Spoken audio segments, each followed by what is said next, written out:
ఏదో photo negative లా ఉన్నారు. ఏంటి ఎగతాళా? నల్లగా ఉన్నారు, కష్టపడి తెల్లగా మారుస్తే బాగలేదంటారేంటి? మీ దగ్గర నాకు నచ్చిందా నలిపేనండి. ఇదేదో తెచ్చి పెట్టుకున్నట్టు. అమ్మయ్య ప్రతిపోయవరా, తొందరగా వెళ్ళి ఒంటికి పూసుకున్నా తెల్లబెట్టి కడుక్కొచ్చాయి.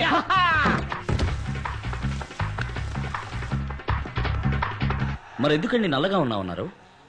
క్షమించండి, నేను చెప్పిన దాన్ని మీరు ఇంత సీరియస్ గా తీసుకుంటారని నేను అనుకోలేదు. నేను తిరస్కరించడానికి నిజమైన కారణం నలుపు కాదండి, జాతకం. చిత్త మృగశీర్ష ధనిష్టలకు వివాహంబు జరిగనేని సత్యము వరుణకు మరణ ప్రాప్తి, తప్పదు వధువుకు వైధవ్య ప్రాప్తి అని సుఖమహర్షి చెప్పారు. అబ్బాయి శివాజీది చిత్త, అమ్మాయి ఉమాదేవిది ధనిష్ట. దీన్ని రజ్జు దోషం అంటారు. 13 పొంతనల్లో ఏ పొంతన ఎలా ఉన్నప్పటికీ రజ్జు పొంతన చాలా ముఖ్యం. ఈ 2 జాతకాలకు పొంతన కుదరదు. వీరిద్దరి జాతకాల్లోనూ జన్మ లగ్నం నుంచి 2, 7, 9 స్థానాల్లో పాపగ్రహాలున్నాయి. భరించలేని ఆర్థిక ఇబ్బందులు ఎదురవుతాయి. అమ్మాయి వల్ల అబ్బాయికి గండం ఉంది. కాదు కూడదని మీరు పెళ్లి చేస్తే అబ్బాయి ప్రాణాలకే ప్రమాదం. ఏమిటి అంత మాట అన్నాడు? ఇవిగో చూడండి, నాలుక మీద మచ్చలు. నా వాక్కు భరిస్తుంది. మంచి చేయడానికి వచ్చారు. నన్ను పెళ్లి చేసుకోవడం వల్ల మీకే చెడు జరగకూడదని నేను అలా చెప్పాను. ఇంతేనా? ఇదా సమస్య? అయ్యో, మా జ్యోతిష్కుడు ఏం చెప్పాడు తెలుసా?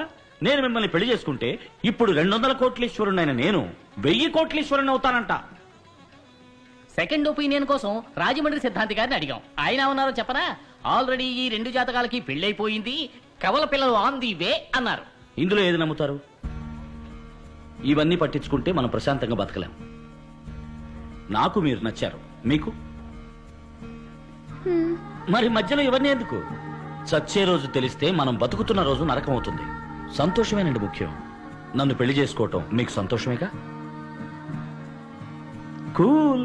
స్వస్తి శ్రీ చాంద్రమాన వ్యయనామ సంవత్సర వైశాఖ శుద్ధ దశమి గురువారం నాడు శ్రీ రామలింగం గారి ఏకైక పుత్రిక చెలసో ఉమాదేవికి, సుభాష్ నగర వాస్తవ్యులు శ్రీ బలరామయ్య గారి ఏకైక పుత్రుడు చిరంజీవి శివాజీకి వివాహం జరుపుటకు పెద్దలు సుముహూర్తం నిశ్చయించడమైనది. శాసనసభలో పాలకపక్షం మీద ప్రవేశపెట్టిన అవిశ్వాస తీర్మానం నెగ్గిన కారణంగా గవర్నర్ ప్రతిపక్ష నాయకులను ప్రభుత్వం ఏర్పాటు చేయవలసిందిగా ఆహ్వానించి 10 రోజుల్లో మెజారిటీ నిరూపించుకోవాల్సిందిగా గడువు విధించారు. ఈ నేపథ్యంలో అన్ని ప్రభుత్వ శాఖలకి నూతన మంత్రుల చేత గవర్నర్ పదవీ ప్రమాణ స్వీకారం చేయించబోతున్నారు.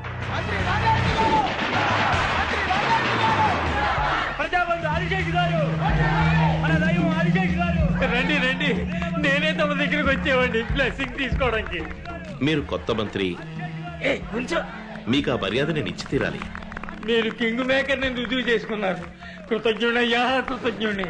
కృతజ్ఞత మాటల్లో కాదు, చేతల్లో ఉండాలి. అయ్యా, తమరు ఆదిశేషులైతే నేను అల్శేషనయ్యా. జీవితాంతం తోకాడిస్తూ పడి ఉంటా.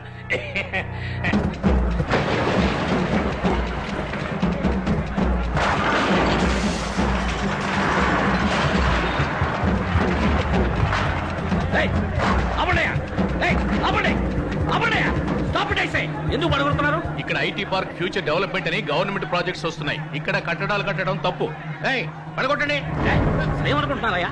మనిషికి కారణం చెప్తున్నారు, ఆవు అంటే పడగొడుతున్నారు. 50 కోట్లు తీసుకుని ఇంక మీద ఏ సమస్య రాదని చెప్పారు. ఇప్పుడు ఇదేంటయ్యా? సార్, ఇది కొత్త గవర్నమెంట్ ఆర్డర్. కావాలంటే నేను రేపు పొద్దున వస్తాను. ఈలోగా ఎవరితోనైనా మాట్లాడి ఏం చేయగలరో చేయండి. ఏ సార్, అక్కడ గవర్నమెంట్ ప్రాజెక్ట్ వస్తుంది. ఏ బుద్ధి లేని మీద ఇచ్చారు మీకు పర్మిషన్? నో, ఇది రాంగ్ ప్రాజెక్ట్. పర్మిషన్ ఇవ్వకూడదు. సార్, నేనేం తప్పు చేశాను సార్? నన్ను ఎందుకు ఇలా వేధిస్తారు? మంచి చేయడానికి వచ్చినందుకు ఎంత శిక్ష? అన్ని మెట్లు ఎక్కి దిగేశాం. టేబుల్ కి, బెంచ్కి, అధికారికి, మంత్రికి, వాడు వీడని అందరికీ ఎంత ఇవ్వాలో అంతా ఇచ్చేసాం. మీరిచ్చింది ఆ ముఠాకి, ఆ మంత్రులకి. మేము ఫ్రెష్ బోలెడంత ఖర్చు పెట్టుకొచ్చాను నాన్న. సీటు ఖరీదు, ఎలక్షన్ ఎక్స్పెన్స్, పబ్లిసిటీ ఎక్స్పెన్స్, ఎమ్మెల్యేలు కొనడం, కాస్ట్ ఆఫ్ పాలిటిక్స్ చాలా ఎక్కువైంది. ఇప్పుడు మేమేం చేయాలి చెప్పండి. మీ ప్రాజెక్ట్ వాల్యూ ఎంత? ఎన్నిసార్లు ఇదే ప్రశ్న అడుగుతారా? ఏంటి ఏమన్నారు? ఏం లేదు సార్, 200 కోట్లు. అందులో 25%, ఓ 50 కోట్లు మా సంక్షేమ నిధికి ఇచ్చేయండి. మిగతా నేనేమన్నా మృతం చేయడానికి పర్మిషన్ అడిగానా? సారా పర్మిషన్ అడిగాను. చెడగొట్టు శివాజీ. గాంధీకి మండపం కట్టాలన్నా కూడా వీళ్ళు డబ్బులు అడుగుతారు. రే మామ నోడ్రా, లై పర్మిషన్ ఇవ్వటం కుదురుతుందా కుదరదా? మర్యాద మర్యాద. డబ్బులు తీసుకుని నీకు మర్యాద ఏంట్రా? ఎక్కడికి వచ్చి ఎవరితో ఏం మాట్లాడుతున్నావు నువ్వు? డబ్బులు ఇవ్వకుండా నువ్వు ఆ యూనివర్సిటీ ఓపెన్ చేయడం కుదరదు. ఇవ్వను, ఒక్క పైసా కూడా ఇవ్వను. నేను కోర్టుకెళ్తాను. కింద కోర్టు, మధ్య కోర్టు, పై court, magistrate court, appellate court, sessions court, high court, supreme court అని ఈ దేశంలో న్యాయం అనేది ఏదో ఒక మూల కాస్త మిగిలి ఉంటుంది. దాన్ని తప్పి తీస్తాను. వెళ్ళి ప్రయత్నించు.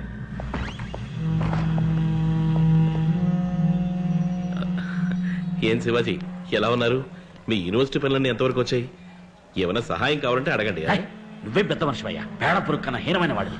నికృష్టమైన చదువుతావు. శివాజీ, తప్పు తప్పు. ఆయన ఏదో కోపంలో అలా మాట్లాడితే నేను తర్వాత ఫోన్లో మాట్లాడతాను. క్యాస్ట్ ఐరన్ కేస్ గెలిచే తీరాలి. గవర్నమెంట్ మారితే వాళ్ళు పాస్ చేసిన జీవోని ఆర్బిటర్ గా వీళ్ళు క్యాన్సిల్ చేస్తారా? తప్పు. ఏ కోర్టులోనూ చెల్లదు. రేపు పొద్దున కోర్టుకు పోయి రిట్ పడేసి ఆ స్టే ఆర్డర్ వికెట్ చేయిస్తా, లేదా స్టే ఆర్డర్ తీసుకుందాం. ఇది నా 25 ఏళ్ల ఆశయం, 20 ఏళ్ల శ్రమ. నేను సంపాదించిందంతా ఇందులో పెట్టాను. ఉన్న ఇల్లు, ఉన్న ఆస్తి అంతా తాకట్టు పెట్టాను. దీన్ని ఎలాగైనా మీరే కాపాడాలి. దిగులు పడకండి. అన్ని ఫైల్స్ మీద సంతకాలు పెట్టించి అప్రూవ్ అయిన తర్వాతే కదా స్టార్ట్ చేశారు. నేను చూసుకుంటాను. సుందరం, ఫీల్ సంగతి తర్వాత చూసుకుందాం. కొంచెం అడ్వాన్స్ ఇచ్చాను. ఎంత సార్? 20 lakhs. 20 లక్షలా? 200 కోట్ల ప్రాజెక్ట్ కాపాడబోతున్నానుగా. బ్యాంకులోనూ డబ్బు లేదు. ఓవర్ డ్రాఫ్ట్ లిమిట్ కూడా దాటేశాను.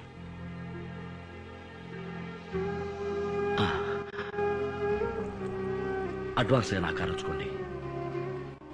ఏంటండి ఇది? ఇరకాటంలో పెట్టారే. అయ్యయ్యో, మీరేం ఫీల్ అవ్వకండి. నేనేమైనా పుట్టేటప్పుడు కారులో పుట్టానా? చిన్న వయసులో చెప్పులు లేకుండా నడిచాను, బస్సుల్లో ప్రయాణించాను. మీరు ఈ కేసు గెలిపించండి, అచ్చాలు తీసుకోండి. శివాజీ, నువ్వెంతో ఆశపడి కొనుక్కున్న కారు ఇది. సార్, కావాలంటే నేను డ్రాప్ చేస్తా. వద్దండి, కూల్. నాకు నడక అలవాటే. పద.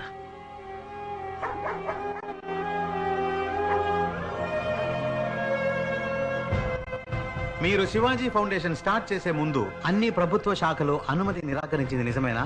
నిజమేనండి. 16 శాఖలకి చెందిన గవర్నమెంట్ ఆఫీసర్లకి 4 కోట్ల రూపాయలు లంచం ఇచ్చింది నిజమేనా? అబ్జెక్షన్.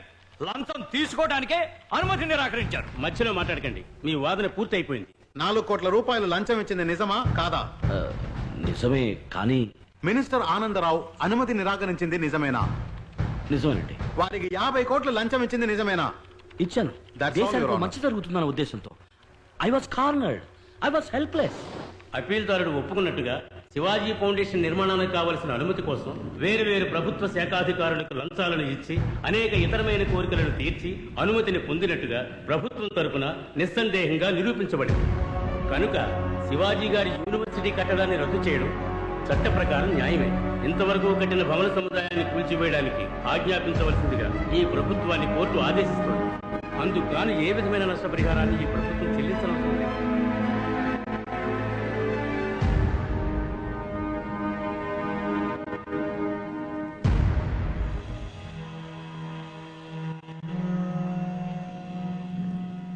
చూసారా శివాజీ గారు ఎంత పని జరిగిందో? మారు మాట్లాడకుండా నేను చెప్పినట్టు ఓ 5 star hotel, real estate business చేసుకుని ఉండాల్సింది. పాపిస్ట్ విధవులు అందరూ కలిసి మిమ్మల్ని ఇలా నడివీధిలోకి ఈడ్చుకు చూడలేశారు. ఇప్పుడు ఏం చేద్దాం అనుకుంటున్నారు? మోట్లో మోస్తారా, లేక పాలుగాని పితుకుతారా, లేదా ఆటో నడుపుతారా? పోనీ నేను ఆర్టీసీలో రికమెండ్ చేసి మీకు కండక్టర్ పని ఇప్పిస్తాను, చేస్తారా? ఓ, దానికి పూర్వానుభవం కావాలి. కూర్చున్న చోట ఒళ్ళలవ్వకుండా నొప్పి లేకుండా చేసే పనుంది, చేస్తారా? మన జాతీయ వృత్తి. అయ్యో, అన్ని 500, 1000 రూపాయల నోట్లే. చిల్లరుందా వేణు? ఇవ్వు.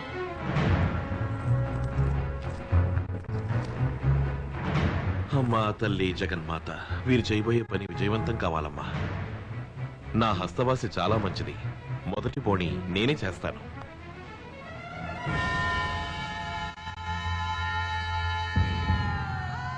ముష్టెత్తుకుని బతికే